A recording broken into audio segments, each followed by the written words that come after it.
I'm drinking a glass of red wine. You got a cheers? What's the cheers to? Cheers to... Oh, are you live now? Yeah, we're live. I ain't going to say that, no. No. Sorry. Yeah. We're not live. Carry on.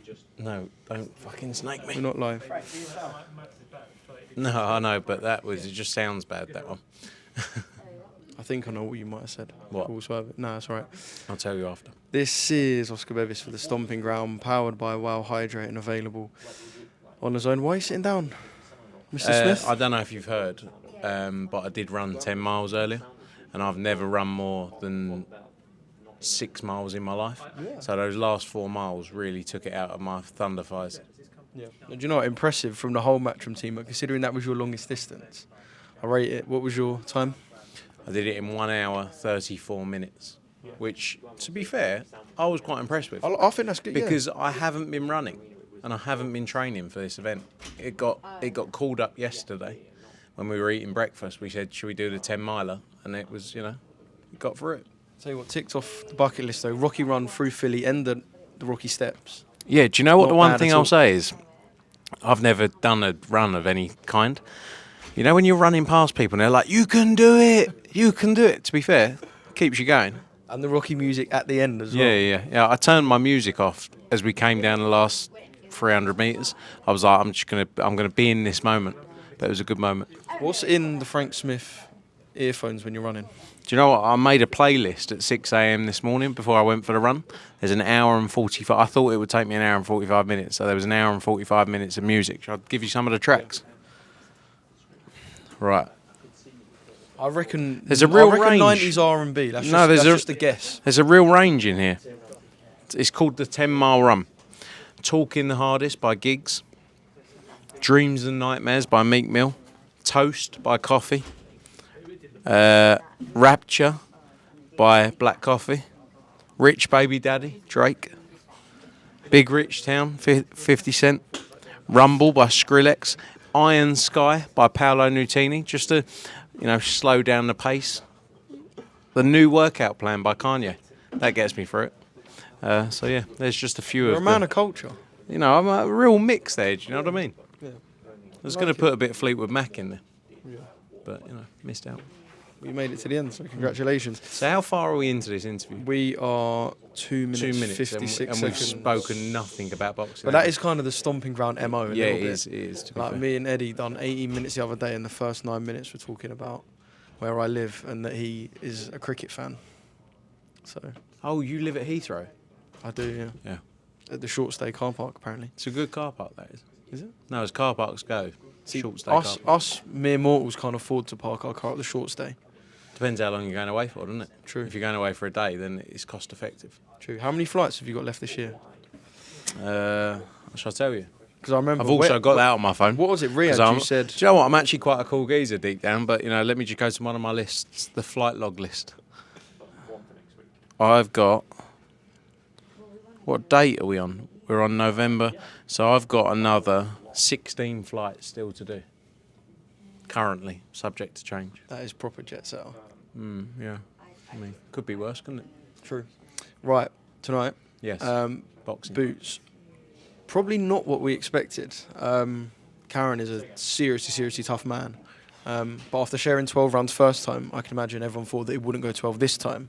But a win's a win, so you move on.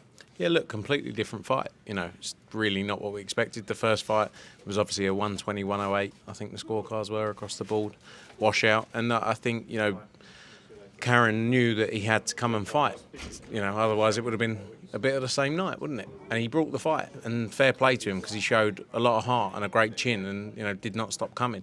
I think it was probably a hard fight for Boots to get up for, having done what he done the first time round. And there's no excuses, I'm sure, and he won't make excuses, but he's driven by the big fights, and that's what we've got to go and deliver now. Yeah. Do you think he'll be disappointed with not getting Karen out of there? Probably, yeah. I mean, but at the same time, it was an entertaining fight, much more entertaining, again, like I say, than the first fight. But yeah, I'm sure in his own head, he would have wanted to have delivered a knockout performance there. Yeah. two fights I want to mention. Speaking to Boots and team this week, they kind of want to distance themselves a little bit from just talking about Crawford, so I won't mention that. One of them is Ryan Garcia, who was tweeting during the fight, I think 8 or 9 rounds in. He said, if that's Jaron Ennis, I will knock Jaron Ennis out. Just your response to that? I don't think. Look, I think Jaron Ennis would knock Ryan Garcia out, but it's a great fight. It's a massive fight. You know, if that's a fight that's there, 100%. A lot of people will make a sort of decision based off the back of the performance tonight, which wasn't at the level I'm sure Boots would want it to have been. But you know, if that means fights present themselves, that's what I was going to say. Does it? Could it work in his favour? Yeah, it does sometimes. It does, of course. You know, because I think a lot of people would have watched that first fight and judged already what was going to happen tonight. So yeah, if that means big fights can happen, great stuff. Yeah. This 5v5, if it does happen, then I guess you could place Boots for Matchroom and Virgil Ortiz for Golden Boy. That would be a great fight as well. That's another massive fight. So yeah, let's see. Look, I know you said you wouldn't mention Terence Crawford, but that's another fight. Yeah. You know, I know he doesn't want to mention Terence Crawford, but that's a huge fight in the sport as well. Do you think that's a fight Terence Crawford would entertain? I know it's a great fight for fans and it is a big fight, but when you look at the options that could be tabled for Terence, you think that's a fight he would take? Again, people might look at the performance tonight. We've seen this so often in the sport, haven't we, where people go, oh, actually, I fancy that now.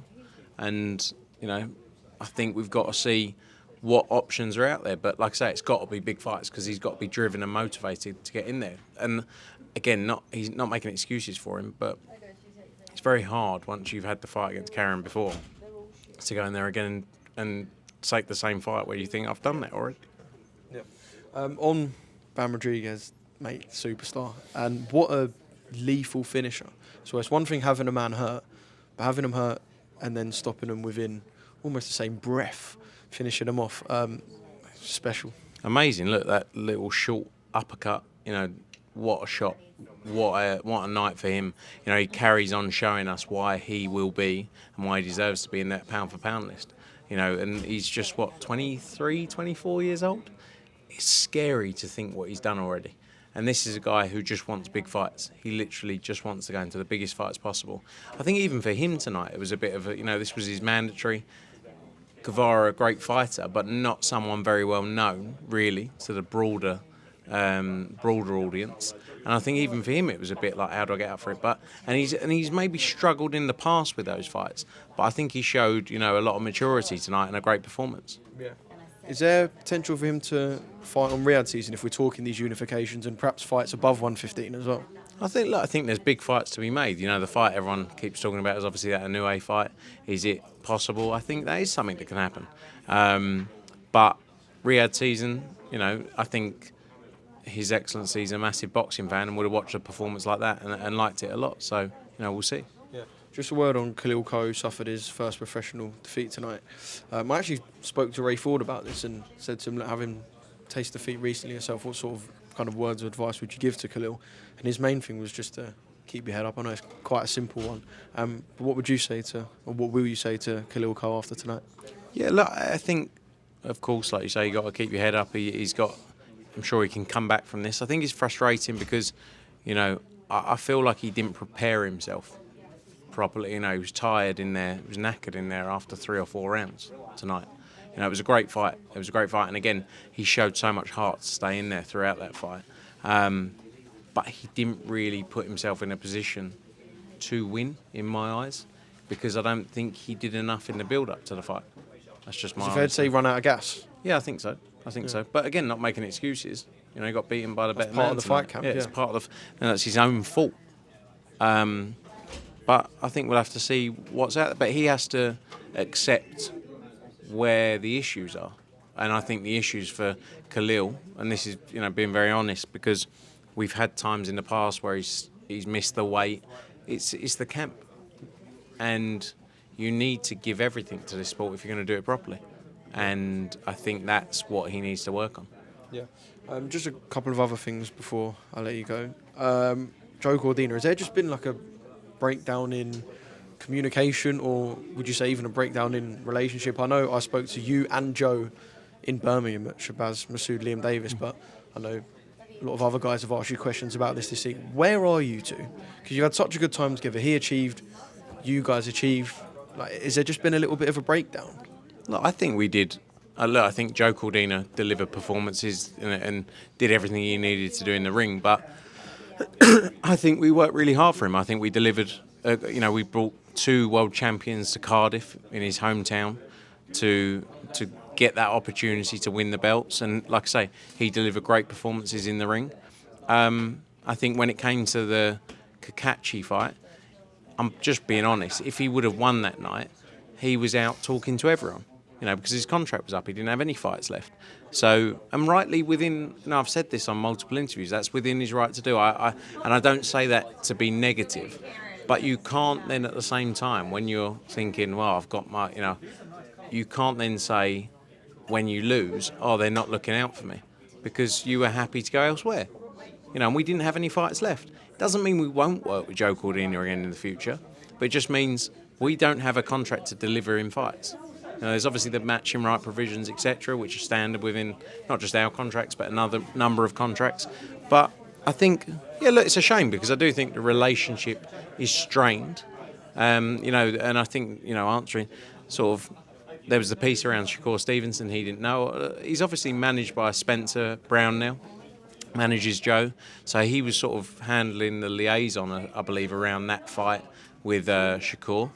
But like I say, it doesn't mean there's not going to be fights there in the future. It just means we don't have a contract.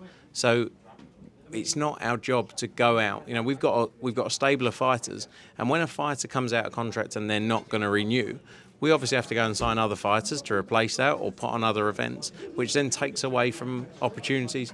If he's signed to us and he's got 5 fights left, of course we're talking to him. We're not just ignoring him. So I think it's the way it's positioned. He positioned it as Matchroom haven't called me and they still promote me, and it's all a bit of a joke. And that was the frustration for me is, let's just be honest about the situation. Again, it doesn't mean we're not going to... I'm not sitting here saying we're never going to work with Joe Cordina again. I'm just sitting here saying we don't have that obligation, and it's not for us to call him every day, unless an opportunity presents himself. And he's talking to everyone as well, by the way. So all different promoters. And again, rightly so. That's his right to do. Yeah. Final one, obviously, next week you've got Katie Taylor and Amanda Serrano 2 on the undercard of Jake Paul, Mike Tyson. I asked you this earlier, but just for the sake of asking on the camera, will things be a little bit awkward considering kind of the legal history between Jake and Matchroom? Look, I think Jake will be focused on his fight with Mike Tyson. He's got to be. Mike Tyson's a big puncher. I don't really... There's so many things in boxing where things have been awkward or, being around people. We're not really awkward people. It's 2 separate things. We represent Katie Taylor.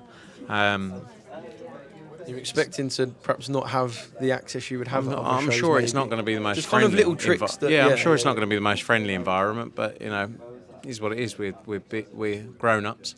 I'm not sure we'll be writing in the contract that someone has to be within 6 inches of Katie Taylor and in the middle of their fighters, etc. So, but it's going to be an interesting week.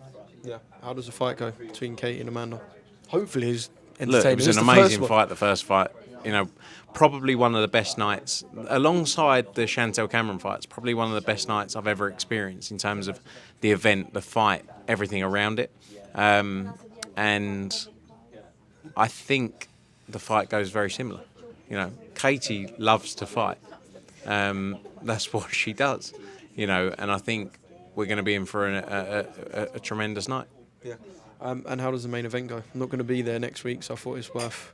I know asking. nothing about Mike Tyson's current ability to throw punches. What outcome do you want? What do I want? Yeah. I think it would be amazing if Jake Paul was knocked clean out, but, at the same time, he's 40 years younger than the geezer, so I don't know. The reality of it is a lot of people are going to watch it. I don't think there's going to be a lot of people in the venue, but a lot of people are going to watch it on TV because it's intriguing, isn't it? And everyone's talking about it.